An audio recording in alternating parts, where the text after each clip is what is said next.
So many different times in my life, I've played with broken or hurt things, broken foot, broken leg, broken hand, broken arm, broken sternum, broken collarbone. I could keep going if I just thought more about bones. Why, man? Because I loved it. I loved playing the game. I was passionate about it. One of the reasons I even get encouraged at seeing all of you here. Do you know why I get encouraged by that? Is because you could be anywhere doing a lot of different things, but you chose to be here. Some shows don't need a celebrity narrator to introduce the show, but this show does. In a world filled with endless opportunities, why would two men who have built 13 multi-million-dollar businesses altruistically invest 5 hours per day to teach you the best practice business systems and moves that you can use? Because they believe in you. And they have a lot of time on their hands. They started from the bottom, now they're here. It's the Thrive Time Show starring the former U.S. Small Business Administration's Entrepreneur of the Year, Clay Clark, and the entrepreneur trapped inside an optometrist's body, Dr. Robert Zillner. 2 men, 8 kids, co-created by 2 different women, 13 multi-million-dollar businesses. We started from the bottom, now we here. We started from the bottom, and we'll show you how to get here. Started from the bottom, now we here. We started from the bottom, now we here. Mr. Clyde started from the bottom, and now we're at the top, teaching you the systems to get what we got. Colton Dixon's on the hooks, I break down the books. Z's bringing some wisdom and the good looks. As the father of 5, that's why I'm alive. So if you see my wife and kids, please tell them hi. It's the CNC up on your radio, and now 3, 2, 1, here we go. We started from the bottom, now we here. We started from the bottom, and we'll show you how to get here. Started from the bottom, now we here. We started from the bottom, now we here. We started from the bottom, now we here. We started from the bottom, and we'll show you how to get here. Started from the bottom, now we here. We started from the bottom, now we here. Well, some things we're going to go over real quick here, okay? Who has ever seen this thing before, this little diagram? Anybody seen this before? Okay, this is going to be huge for you. You might want to replace that apple with a pen and a piece of paper, or you can cut yourself and write with blood, whatever you have to do. Okay, here we go. So this is called the cash flow quadrant. The cash flow quadrant. I don't recommend you do that. That's just something that, if you're really serious. Okay, this is called the cash flow quadrant. Okay? The cash flow what? Quadrant. Cool. All right. Now here's the thing. Most people have no idea what this thing is. Okay? Cash flow quadrant. Okay? But yet, it doesn't matter what study that you guys read here, you're going to discover that most Americans do not ever get out of the rat race. What is the rat race? What is the rat race, guys? What's that? Okay, that 8 to 5. That 8 to 5. What else is that rat race? Give it to me. Come on, explain it to me. You got the mortgage. You got that mortgage thing going on. You got that mortgage going on. What else do we have here? What else? That car payment, that house payment, that kind of check to check sort of thing. Okay, so let me ask you. Somebody here who's really smart. Somebody here who's really smart. Who here, that's your goal right now? Your goal is like, I want to hop into that rat race. I want to stay in that. I want to get a sweet mortgage as soon as possible. I've come all the way from South Africa to get this car payment. I'm not coming back. No. I'm going to get that mortgage. I'm going to go check to check. I hope to work at I want to be mid-management at a job that I don't even care about. Because, right, in our country, okay, doesn't matter what study you look at, about 50% of people no likey their job, right? And over 90% of humans cannot retire. Meaning they actually have a negative net worth. So actually, how many of you have no debt other than student loans? Anybody have no debt other than student loans? That means that people, after working their entire life, have less money than you have now. Okay? So nobody though decided that they wanted to do this. No, I don't think anybody has says, that's what I'm going to do. So why is it that everybody, 90% of people, look around, just point at everybody except for you, because you're the only one who's not going to do this, right? So why is it everybody in this room, with an exception of 1 out of 10, in our group of 8, that means it's statistically probable that maybe none of you would have this success, right? Only 1 out of 10, right? Why is it that then everybody just goes down the same path? What is the deal? So let's look at the two paths. Let's compare them, okay? This is path number one. You have the employee, right? Self-employed, business owner, investor. This is the good path. 1, 2, 3, 4. This is the path. Okay, this is what you want to do. Employee, self-employed, business owner, investor, right?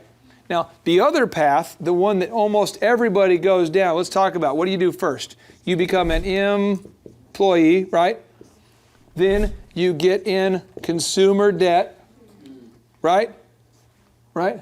Then you get stuck as a mid-level employee, right? Then you get a little more debt, keep going. Then what happens? You get laid off, right? Who knows somebody who went through this story? Who knows this story? Okay? And then it just keeps happening and then you die. All right? All right? So we don't want to do that, right? So we have to look at this. So first off, as an employee, how do you get promoted out of your job? Being totally real, totally biased, totally like, why does he say those kinds of things? I'm just telling you because I care. Right now, I am on the verge of wanting to hire Miss Heard, but I've already been convinced that I would hire Joseph without an interview. Right? So what is it? How do you get to where an employer, because I don't have a bias. I came in here, I'm certainly not hiring him because we're the same race. I'm not like, well, we're going to look for a fellow Caucasian here. That's what I'm looking for. No, I didn't come in here looking for somebody. I share the same religious views. I haven't talked to you about it. Didn't talk to you about politics.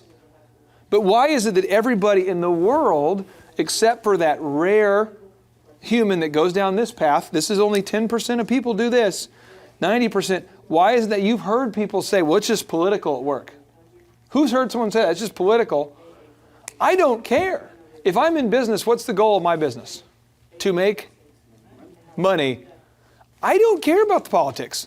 I don't care what skin color he is. I don't care about your religion. I don't care. I am just here to make money by offering value to customers. So what happens is people will go to work. So when you work 8 to 5, now some of you who believe in a higher power and some of you don't, I'm not going to get into it with you. But is it possible that there's a camera in the great sky watching and or a camera in this room? Cool? So I'll give you an example. In my office the other day, I made a statement to a young man. I said, hey, I want you to know, since we've installed the new cameras, we need to have a conversation. And you could see the whole like, oh. And you know, now here's the deal. I hadn't turned them on yet in his area. I just wanted to see because I suspected there was some stuff going on. He's like, now I had the same conversation with another guy and he's like, well, cool, you get to see who shows up first. Right? So if you work 8 to 5 and you're the last person at work and you're the first person to go home, will the boss want to promote you? What if like you're coachable and you say, man, I want to be coached, I want to be improved. Will the boss want to promote you? Right? Will the boss want to promote you if you do just enough to get by? Will the boss want to promote you if you do more than you're supposed to do and ask for more? Right, okay? So that's the big thing. I want to make sure when you, step one here, we all start off as an employee. Step one, I want you to write this down. That's all you have to do. All you have to do is over-deliver, and then you'll eventually be what? Overpaid. Cool? All you need to do is over-deliver, and then you'll eventually be overpaid. Cool? So if you're over-delivering, you'll be overpaid, right? That makes sense? So I'm just being real. Who here have I already paid more money to than I was supposed to? I think you, right? No one made me do it. I did it because I wanted to. Who else did I pay? Somebody else I paid you? Okay. And right now you're on the verge of, if nothing changes, and it can change, and I hope it does change because we don't want Joseph to win. He's getting a little too cocky. We want to keep him down. We want to hold him down. Someone unplug his phone. But here's the thing is, he's potentially going to get another $250 because of the bonus. Right? So it starts off, you over-deliver, you get overpaid. Right? Now here's the next fork in the road. You start to get some money coming in the bank. And you have this thing called assets, and you have this thing called liabilities. Can somebody tell me what an asset is? Things you own. Things that make you money. I want you to write that down. Change your definition. If you read it in the classroom, it's wrong. Okay, it's stuff that makes you money. Okay? An asset is something that makes you money. Makes you what? So now with that definition in mind, is a car an asset? Not unless you're a taxi driver. Right? Make sense? Is a house an asset? Not unless it's a rental house or a house you can sell for more than you bought it for. Make sense? So what's a liability? What is a liability? Something that costs you what?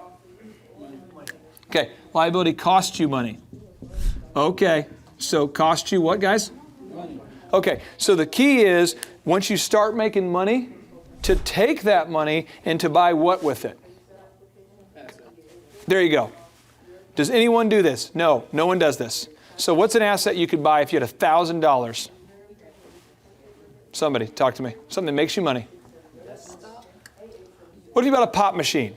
What if you have a friend who owns a salon and you bought a pop machine, put it in there, boom. Cool? What if you bought stocks of a company that you felt confident in, like a Google stock? What if you took that money and you set it aside, you did something really crazy, which you need to do, by the way, in order to get out of the rat race, you want to start your own business. So in college, what I did is I started making t-shirts. A lot of you guys are in dorms, you're in wings, and everyone needs a t-shirt for their dorm, right? Everyone has an end of the year, end of the year banquet? I'm like, man, I'm going to make all the t-shirts for the events, all the intramurals, and I'm going to have a DJ company, and we're going to DJ for their banquets. So how do you start a business? You have to look for somebody who has a problem, and you have to solve it. Make sense? That's all you're doing. You know? So you might be able to find somebody who's a business owner and say, hey, I'll do your books for you. That's a business. I'll do your books. I'll do your, I'm a graduate from ORU. I want to do your QuickBooks for you. I'm a trustworthy dude. You could do that. You could have a pop machine. You could have anything you can think of. But you need to buy what? Assets and not buy. But at some point, somebody will tell you, probably a salesperson at a car lot, hey, that car's the best investment that you can make. And then you find yourself getting in what? Debt. So once you're in debt, let's just be real here. Once you buy the car and once you buy the house, what happens to you? Now you have less what? Less freedom. Why? Because you have to make payments. So now you can't become self-employed because now you're afraid to fail. Does that make sense? So your goal is to stay free. Does that make sense? A lot of us, are not enslaved in theory anymore or maybe our RA might feel like he's a slave driver, but the point is we're free, right? But yet we jump into the bondage of debt as soon as possible if we're not careful, okay? So step one is we're an employee who over-deliver. And then two, we want to become a self-employed person because we bought some assets and we did not buy.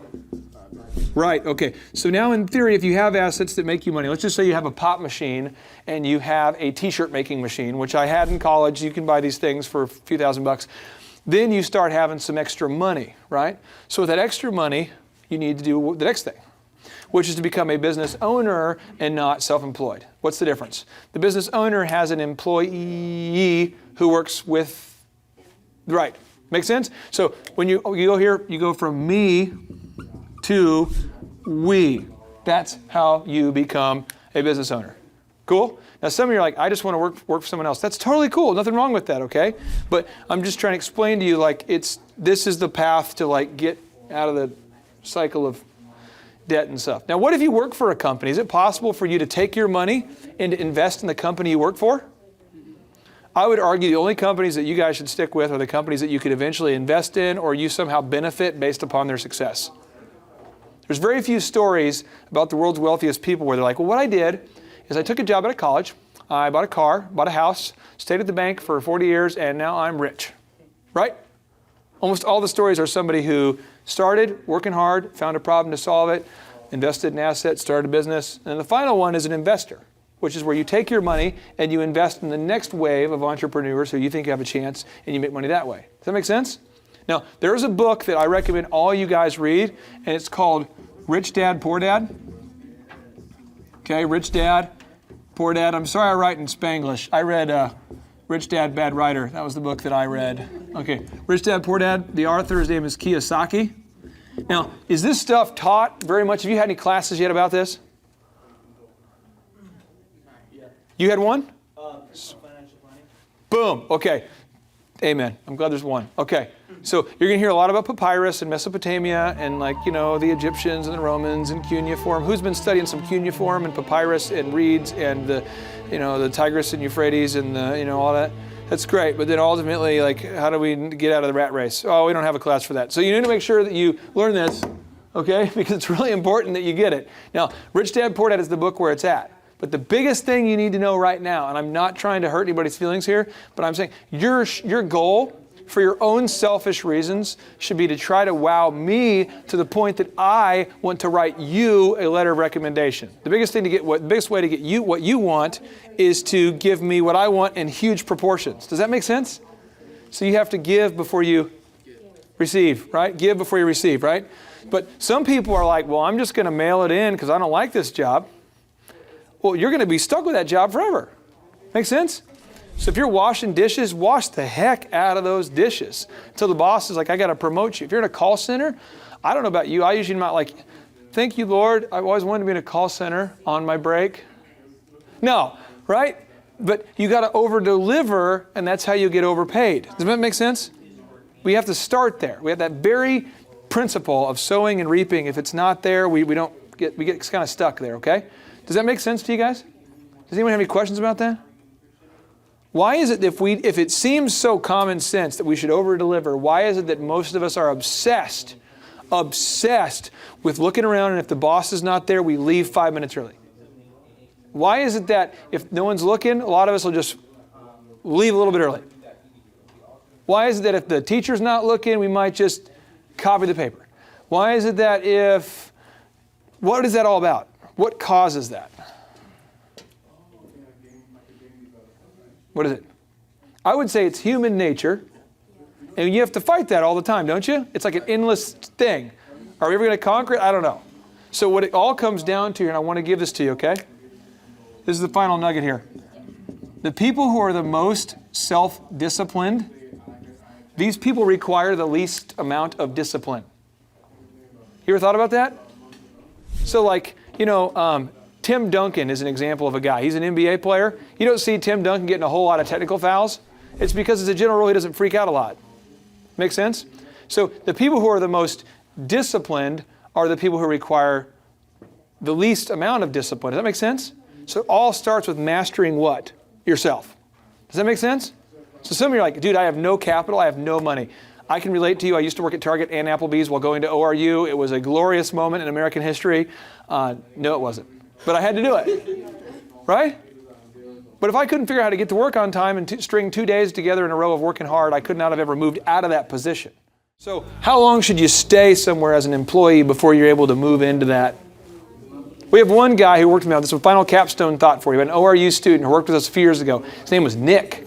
And Nick came to our business with, I think, about 20-something thousand of debt. I don't want to get the number wrong, but he had 20-something thousand of debt. And he was like, I am paying that off. And Ariel's film, and you remember this guy, I don't remember the exact number, but he had 20-something thousand dollars of debt.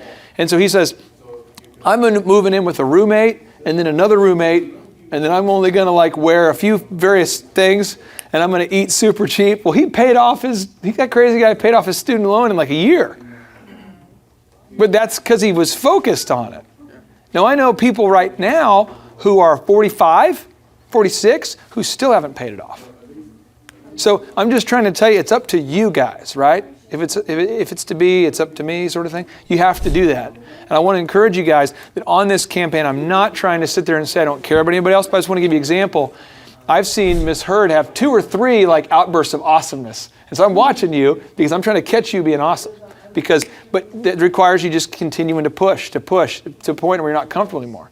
And I've seen Joseph kind of start here and push and push and push. And now his biggest thing I'm working with you on is trying to get you to share with the team and encourage other people. So that's going to push you, right? So I just want to encourage you guys. We all can do this, but we have to decide right now we're going to over-deliver, okay? So as we get on the phone here, I want you to encourage you. You know what the script says. You know you need to build rapport. We know we need to find their needs. We know we need to give them benefits, and we know we need to go for the close. But I'm just asking you, can you try to do it better than if I'm standing there watching? Can you try to wow? Because if you do wow me, you realize that when you hit me up via Facebook or email and say, hey, Mr. Clark, I'm trying to get a job at Williams or Level 3 or at this ministry, I'm looking for a letter of recommendation. You know that I will be forced, because I have a soul, to reciprocate, right? I will feel the need to do it, right? Now, for some of you who are slacking as much as possible, trying to do the least amount of effort possible, when you ask me for one, I will be forced to say, No, right? So it's up to you, right? That makes sense? Why is that? I can appreciate that. It's great. Okay, cool. So we're going to go and get started here. We're going to dial for an hour of power. It is now almost 7. So we're going to dial from now until 7:50. Okay, so 7:50, 1 hour of power. All right? 1 hour of power, we can do it. And no matter what we do, we have to beat Joseph. We want him leaving here humble. So whatever, give him the bad call lists. Hang up on the phone when he's on with the phone with somebody.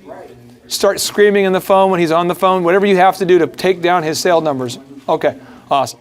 Clay, my bro Stradamus, how are you, my friend? Dude, I am feeling it like a petting zoo right now. Whoa. Just feeling it like. You're feeling it, huh? But you're also kind of feeling it. You've got a little back issue today? Yeah, You're back feeling... hurts.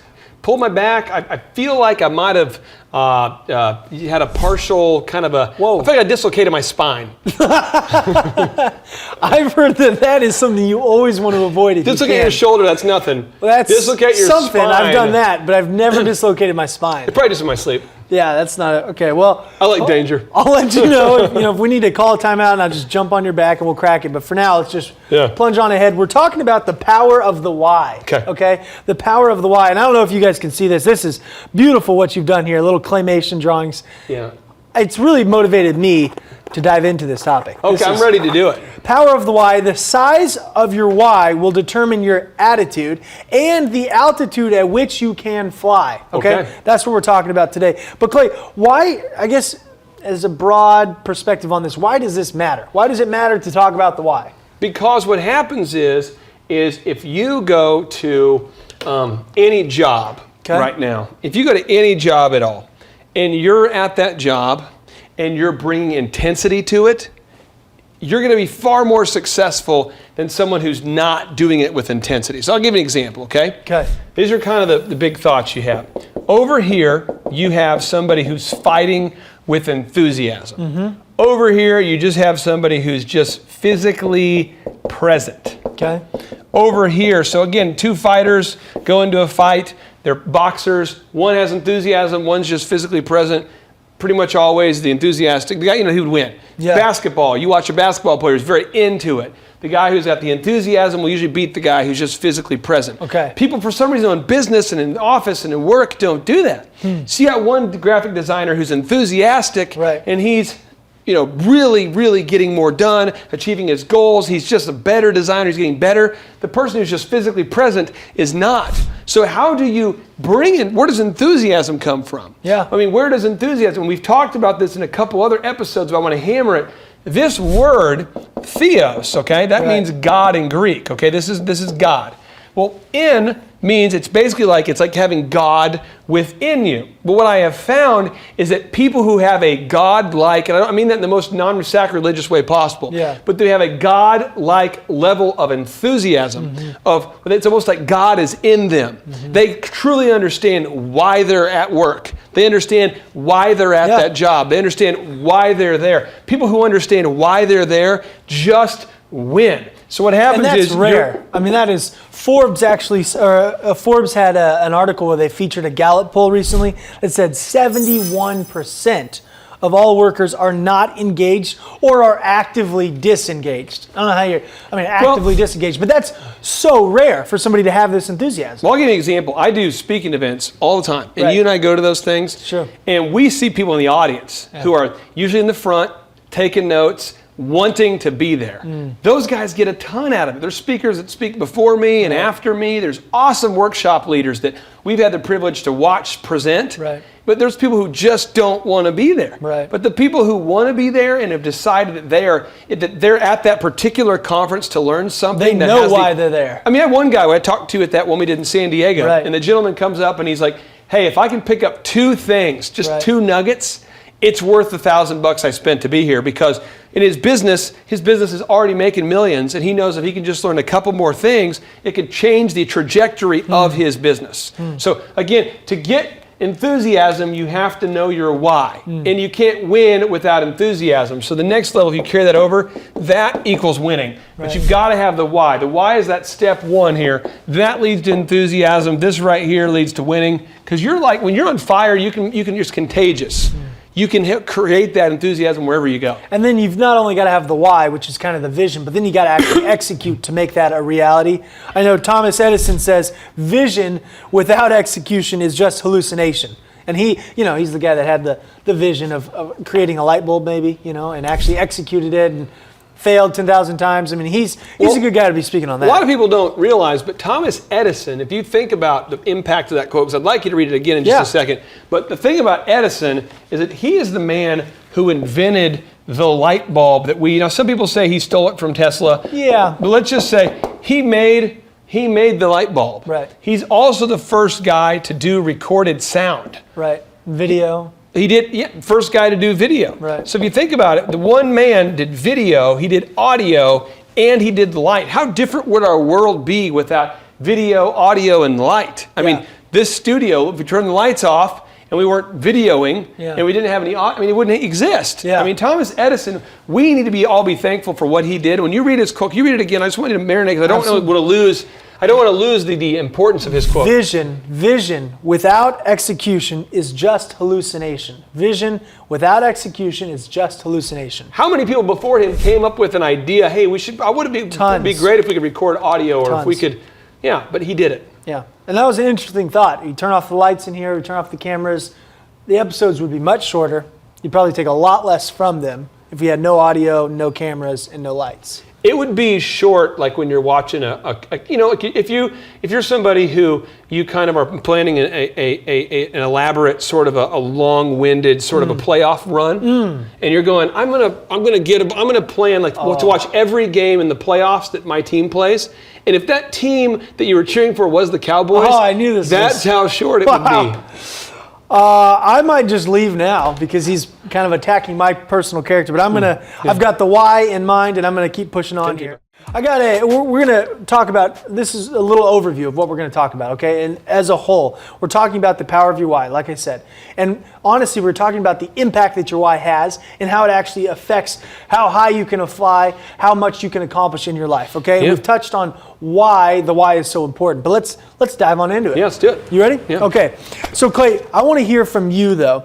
A fire hose of knowledge here. Yeah. Fire hose of knowledge. Tell me about your work ethic, your old school, work ethic at the Norseman. I know you've talked a little bit about the Norseman, kind of the dark ages there. In Dassel, Cokato, the town I lived in was called Cokato. And there's a highway called Highway 12. And Highway 12 ran we're going east to west. This is actually west. It's running west. Okay. There used to be a gas station. Cokato did not have a stoplight at the time, the town I lived in. So it's not exactly massive. 2,038 people lived in that town. That was on the sign. And there's one restaurant that everyone came in called the Norseman.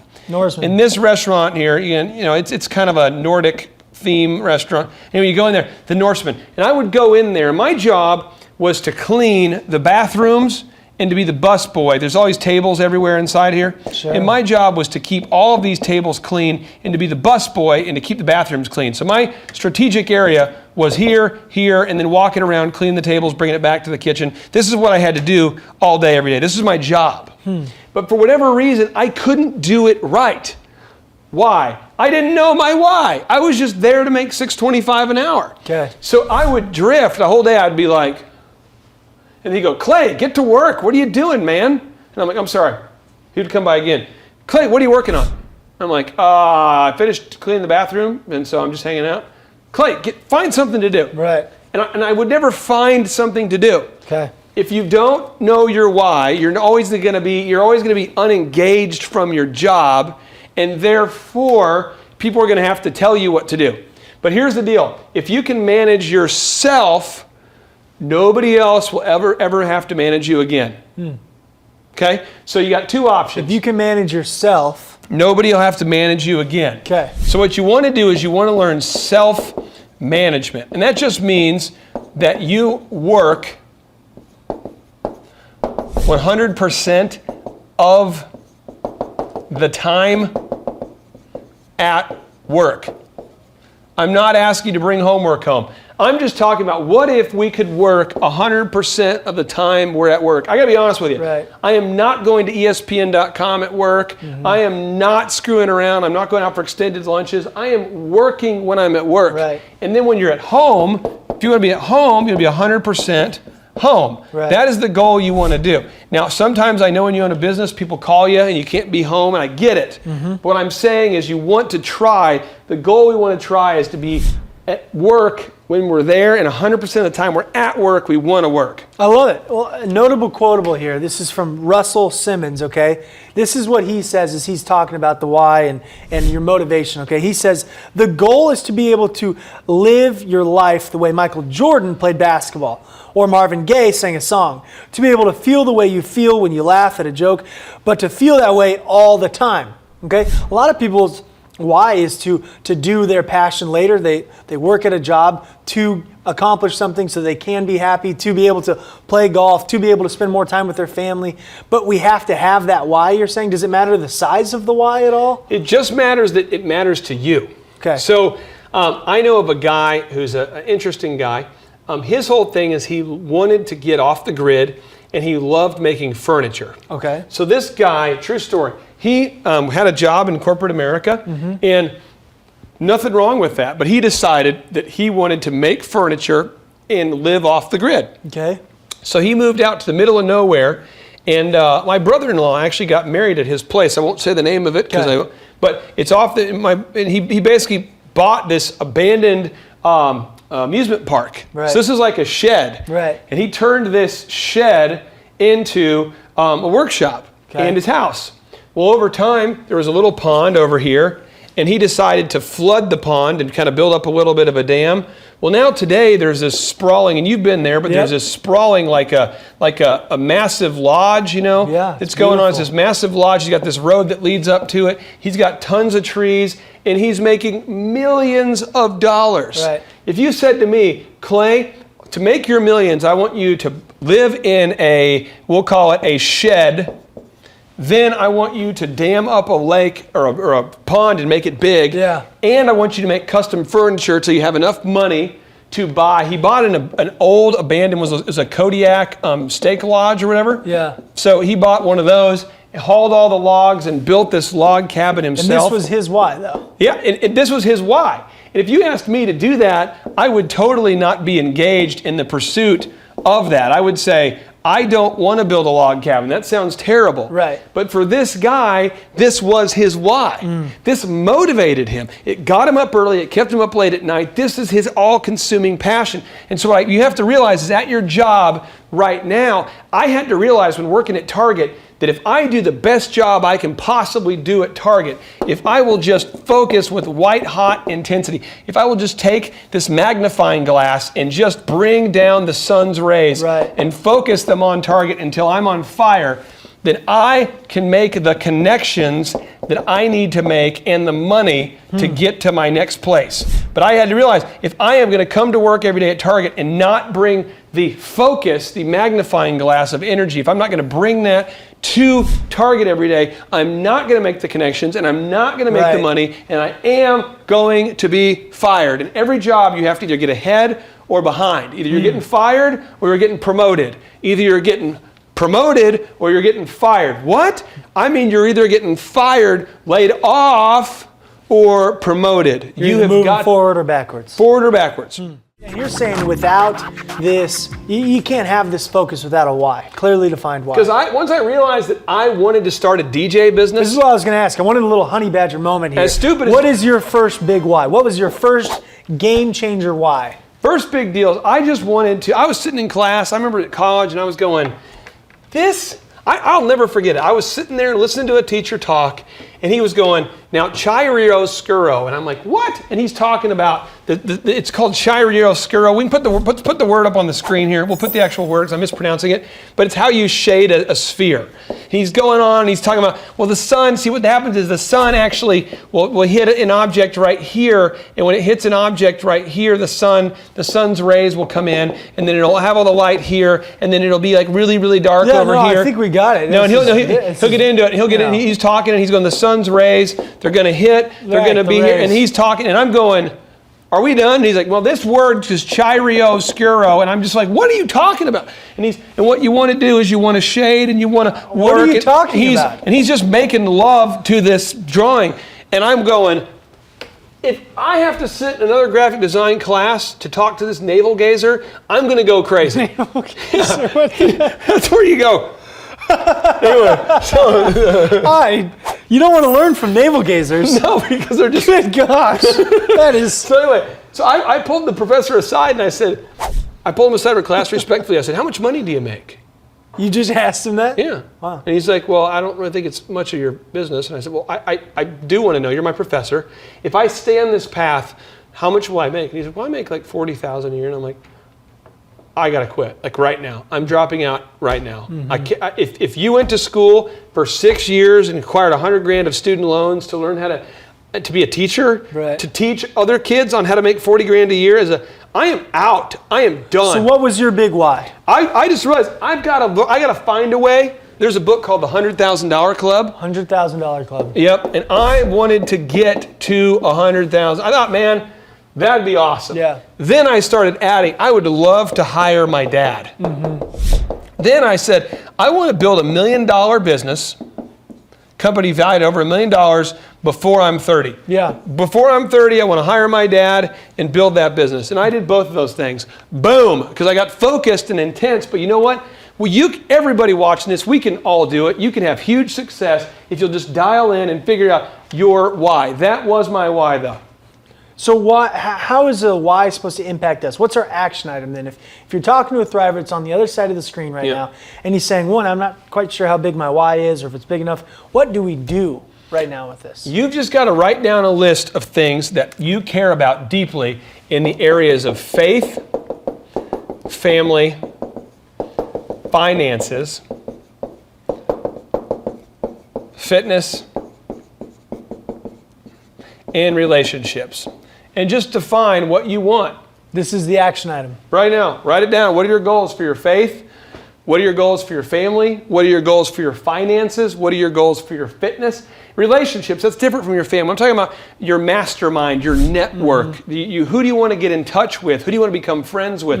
It took me years to get in touch and get to be good friends with a lot of the Thrive mentors, but it's worth it. That's huge. And I want to just take a second for anybody that, feels like we threw out this whole phrase, attitude and, the altitude of how high you can fly. It's kind of the jargonization. So I want to just backpedal a little bit and dive into that phrase. But starting with a kind of a notable quotable. Winston Churchill says attitude is the little thing that makes a big difference. Sure. So why does it matter? He says it makes a big difference that your why impacts your attitude. Well, the way I would look at it, and I know this is like analogy upon analogy, but work with me. Yeah. If you go with the analogy that your goal is to be inspired, Okay. to the point where you literally are on fire, or people go, man, you have Literally on fire? People say you have a pep in your step. I mean, I might say, like, you literally, I'm telling you this, you'll see people who are enthusiastic that look literally hot. Like they look like their skin, like I'm just telling you, they look like they're fully engaged. Like you'll see a public speaker who really cares, and he will sweat, he will profuse while speaking. I've seen graphic designers literally sweat while doing graphic design. I'm not kidding, because they're so into it. Their mind is engaged, their blood's pumping. Yeah. This is what they're doing. That's cool. If you're going to get to that kind of inspiration level, you can't be wet.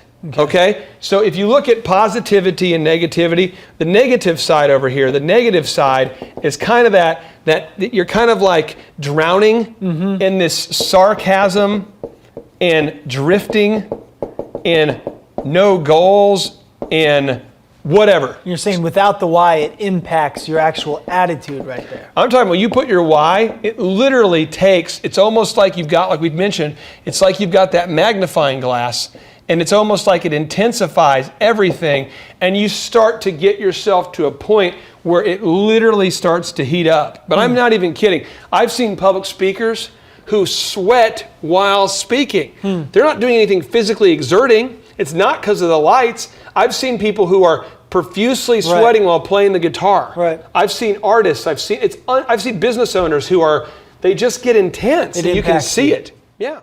Well, I think a lot of people, when you talk about attitude, they start to think, okay, yeah, attitude, smile, it's very surface level. It doesn't really impact my job. I thought it was incredible when I read this notable quotable from Napoleon Hill. He actually says, a pleasing personality, no sloppy, careless person can be a successful person. Leadership calls for respect. Followers will not respect a leader who does not grade high on all the factors of a pleasing personality. And your attitude is one of the biggest things that actually attracts somebody to you, is it not? Well, here's what you have, and this is when as you get into your attitude, when you think about this, when circumstance, now this is how you know if you have a good attitude or not. If the circumstances are bad, or the circumstances, those are things you can't control. Circumstances are outside your control. Yeah, so if the circumstances are bad, then how's your attitude? If you have a great attitude when the circumstances are bad, then you actually have a great attitude. So I'll tell you an example. The other day, something awful happened, and I don't want to get into all the details, but it was awful. And in your life, something awful happened. Something bad has happened. It's going to happen. And I remember I give myself 5 minutes. I mean, this is the little homework for you. You give yourself it's called a 5-minute rule. And I am not kidding. I went out to my Hummer, out to the Hummer of Love, out to my Kim Jong-un themed Hummer. Yeah. I go out there. Let's check out those pictures if you haven't seen I go out there and I'm like, what in the world? Why is this happening? Right. We did all of this. I cannot believe that this would happen. Like a hiney ho. I was so mad. I was just, you know what I mean? I'm just furious beyond words. But then I gave 5 minutes to it. I just full court press. Literally was like, what in the world? One of our employees walks by the vehicle and they're like, but I'm just like letting it out. I'm so mad in my car. I'm just like, come on. Because I don't want to give my negativity to someone else. Right. I understand the laws of success, and I understand attitudes enough to never be negative in front of other people. Okay. And I'm just like letting it go. And then after I let it go, I'm like, okay, what do I need to do to make this situation better? Okay. Then I found out what I need to do. And you know what I did? When I found out what I needed to do, required 21 hours. I didn't know it would be 21 hours. I knew it would take about 5. Right. So I get home, I start working on it. Like, I'm not going to get this done. I wake up at midnight, work on it for 9 hours straight, still not done. Working on that night, and I'm going, but the whole time I'm going, I have a good attitude. I've got a good attitude. I can see. But the problem is most people, when you get the circumstances are introduced that are bad, you start to realize you do not have a good attitude if you only have a good attitude when things are good. Right. A good attitude That's is easy. what the attitude you have when things are bad. That is what a leader is. So why then is it important though, if I'm an employee, if I'm watching this, why is it important for me to have a good attitude? What's the value? You've got to convince me. I'm hearing what you're saying. All right. Why Here we is go. it worth having a good attitude? All right, Broseph, you're from San Diego. That's true. We've done that whole San Diego deal. Guys, if you're watching this, you haven't been to San Diego, get there. It's beautiful. Super awesome. This is the ocean, okay? It's the ocean. It's awesome. This is my beach, okay? That's yours. This is my beach. And I'm just telling you, if you're at the beach, there's a couple beaches right now where they're doing some weird rules right now that I might not agree with, but they're doing some weird rules. But everyone's got the little, they got the little huts going on. Of course. They got this stuff. Yeah. And everyone's walking around the beach, and you see a sea of people. Right. But here I come. And I got my headphones on. Yeah. And I'm walking in the beach, and you're like, you don't notice me. Okay. You don't notice me. But you're super pale. How would I not? America.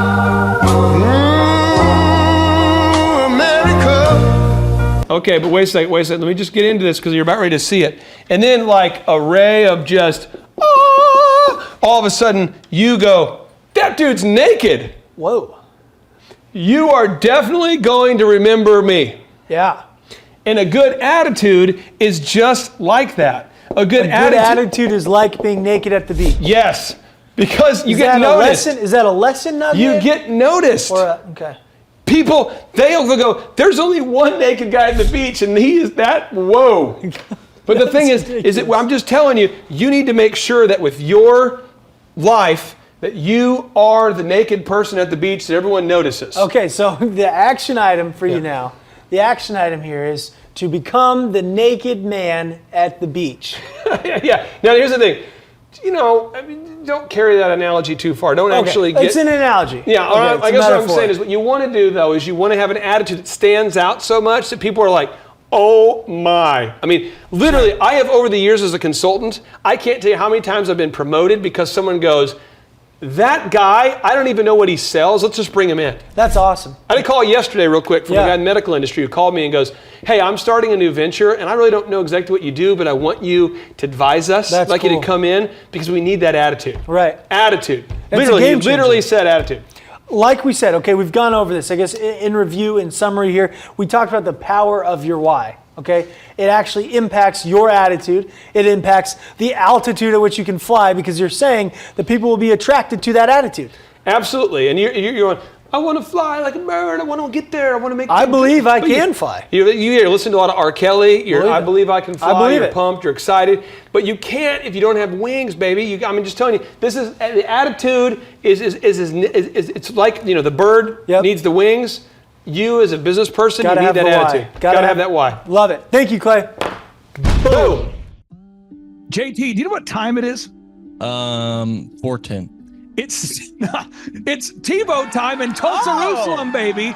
Tim Tebow is coming to Tulsa, Oklahoma.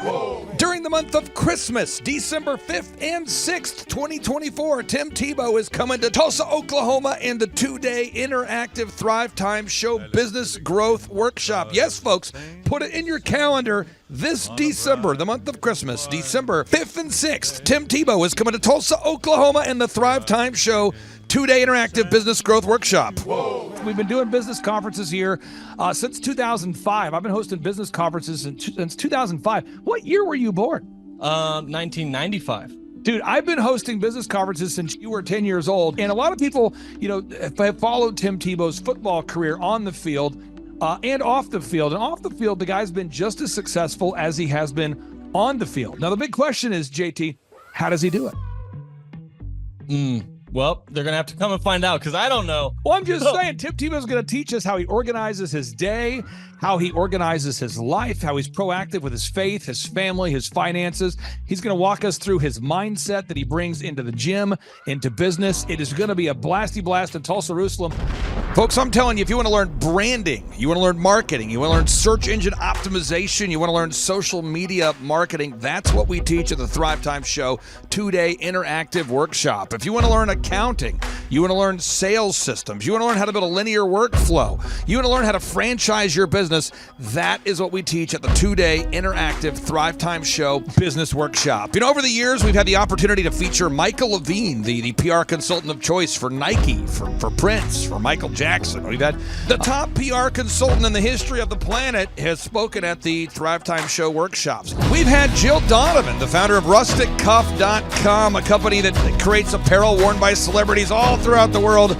Jill Donovan, the founder of RusticCuff.com, has spoken at the 2-day interactive Thrive Time Show business workshops. We have the man who's responsible for turning around Harley Davidson, a man by the name of Ken Schmidt. He has spoken at the Thrive Time Show 2-day interactive business workshops. Folks, I'm telling you, these events are going to teach you what you need to know to start and grow a successful business. And the way we price the events, the way we do these events, is you can pay $250 for a ticket or whatever price that you can afford. What? Yes, we've designed these events to be affordable for you, and we want to see you live and in person at the 2-day interactive December 5th and 6th Thrive Time Show Business Workshop. Everything that you need to succeed will be taught at the 2-day interactive Thrive Time Show Business Workshop, December 5th and 6th in Tulsa, Oklahoma. And the way we do these events is we teach for 30 minutes, and then we open it up for a question and answer session so that wonderful people like you can have your questions answered. Yes, we teach for 30 minutes, and then we open it up for a 15-minute question and answer session. It's interactive. It's 2 days. It's in Tulsa, Oklahoma. We've been doing these events since 2005, and I'm telling you, folks, it's going to blow your mind. Yes, ladies and gentlemen, the Thrive Time Show 2-day interactive business workshop is America's highest rated and most reviewed business workshop. See the thousands of video testimonials from real people just like you who've been able to build multi-million-dollar companies. Watch those testimonials today at thrivetimeshow.com. Simply by clicking on the testimonials button right there at thrivetimeshow.com, you're going to see thousands of people just like you who've been able to go from just surviving to thriving. Each and every day, we're going to add more and more speakers to this all-star lineup, but I encourage everybody out there today, get those tickets today. Go to thrivetimeshow.com. Again, that's thrivetimeshow.com. And some people might be saying, well, how do I do it? What do I do? How does it work? You just go to thrivetimeshow.com. Let's go there now. We're feeling the flow. We're going to thrivetimeshow.com. Again, you just go to thrivetimeshow.com. You click on the business conferences button, and you click on the request tickets button right there. The way I do our conferences is we tell people it's $250 to get a ticket. Yep. Or whatever price that you can afford. And the reason why I do that is I grew up without money. JT, you're in the process of building a super successful company. Yep. Did you start out with $1 million in the bank account? No, I did not. Nope, did not get any loans, nothing like that. Did not get an inheritance from parents or anything like that. I had to work for it, and I'm super grateful. I came to a business conference. That's actually how I met you, met Peter Taunton. I met all these people. So if you're out there today and you want to come to our workshop, again, you just got to go to thrivetimeshow.com. You might say, well, who's speaking? We already covered that. You might say, where's it going to be? It's going to be in Tulsa, Jerusalem, Oklahoma. And someone says, Tulsa, Jerusalem. I'm really trying to rebrand Tulsa as Tulsa, Jerusalem, sort of like the Jerusalem of America. But if you type in Thrive Time Show and Jinx, you can get a sneak peek or a look at our office facility. This is what it looks like. This is where you're headed. It's going to be a blasty blast. You can look inside, see the facility. We're going to have hundreds of entrepreneurs here. It is going to be packed. Now, for this particular event, folks, the seating is always limited because my facility isn't a limitless convention center. You're coming to my actual home office, and so it's going to be packed. Who? You're going to come. Who? You? I'm talking to you. You can just get your tickets right now at thrivetimeshow.com. And again, you can name your price. We tell people it's $250 or whatever price you can afford. And we do have some select VIP tickets, which gives you an access to meet some of the speakers and those sorts of things. And those tickets are $500. It's a 2-day interactive business workshop, over 20 hours of business training. We're going to give you a copy of my newest book, The Millionaire's Guide to Becoming Sustainably Rich. You're going to leave with a workbook. You're going to leave with everything you need to know to start and grow a super successful company. It's practical, it's actionable, and it's Tebow time right here in Tulsa, Jerusalem. Get those tickets today at thrivetimeshow.com. Again, that's thrivetimeshow.com. Hello, I'm Michael Levine, and I'm talking to you right now from the center of Hollywood, California, where I have represented over the last 35 years 58 Academy Award winners, 34 Grammy Award winners, 43 New York Times bestsellers. I've represented a lot of major stars, and I've worked with a lot of major companies. And I think I've learned a few things about what makes them work and what makes them not work. Now, why would a man living in Hollywood, California, in the beautiful sunny weather of LA, come to Tulsa? Because last year I did it, and it was damn exciting. Clay Clark has put together an exceptional presentation, really life-changing, and I'm looking forward to seeing you then. I'm Michael Levine. I'll see you in Tulsa. Thrive Time Show 2-day interactive business workshops are the world's highest rated and most reviewed business workshops because we teach you what you need to know to grow. You can learn the proven 13-point business systems that Dr. Zellner and I have used over and over to start and grow successful companies. I mean, we get into the specific steps on what you need to do to optimize your website. We're going to teach you how to fix your conversion rate. We're going to teach you how to do a social media marketing campaign that works. How do you raise capital? How do you get a small business loan? We teach you everything you need to know here during a 2-day, 15-hour workshop. It's all here for you. You work every day in your business, but for 2 days you can escape and work on your business and build these proven systems so now you can have a successful company that will produce both the time freedom and the financial freedom that you deserve. You're going to leave energized, motivated, but you're also going to leave empowered. The reason why I've built these workshops is because as an entrepreneur, I always wish that I had this. And because there wasn't anything like this, I would go to these motivational seminars, no money down, real estate, Ponzi scheme, get motivated seminars, and they would never teach me anything. It was like you went there and you paid for the big chocolate Easter bunny, but inside of it, it was a hollow nothingness. And I wanted the knowledge, and they're like, oh, but we'll teach you the knowledge after our next workshop. And the great thing is we have nothing to upsell. At every workshop, we teach you what you need to know. There's no one in the back of the room trying to sell you some next big get-rich-quick, walk-on-hot coals product. It's literally, we teach you the brass tacks, the specific stuff that you need to know to learn how to start and grow a business. And I encourage you to not believe what I'm saying. And I want you to Google the Z66 auto auction. I want you to Google elephant in the room. Look at Robert Zellner and Associates. Look them up and say, are they successful because they're geniuses, or are they successful because they have a proven system? When you do that research, you will discover that the same systems that we use in our own business can be used in your business. Come to Tulsa, book a ticket, and I guarantee you it's going to be the best business workshop ever, and we'll even give you your money back if you don't love it. We've built this facility for you, and we're excited to see you. And now you may be thinking, what does it actually cost to attend an in-person 2-day interactive Thrive Time Show business workshop? Well, good news. The tickets are $250 or whatever price that you can afford. What? Yes, they're $250 or whatever price you can afford. I grew up without money, and I know what it's like to live without money. So if you're out there today and you want to attend our in-person 2-day interactive business workshop, all you got to do is go to thrivetimeshow.com to request those tickets. And if you can't afford $250, we have scholarship pricing available to make it affordable for you. I learned at the Academy, Kings Point in New York, acta non verba. Watch what a person does, not what they say. Whoa. Good morning, good morning, good morning. Robert Kiyosaki, the Rich Dad Radio Show. Today I'm broadcasting from Phoenix, Arizona, not Scottsdale, Arizona. They're close, but they're completely different worlds. And we have a special guest today. Definition of intelligence is if you agree with me, you're intelligent. And so this gentleman is very intelligent. I've done his show before also, but very seldom do you find somebody who lines up on all counts.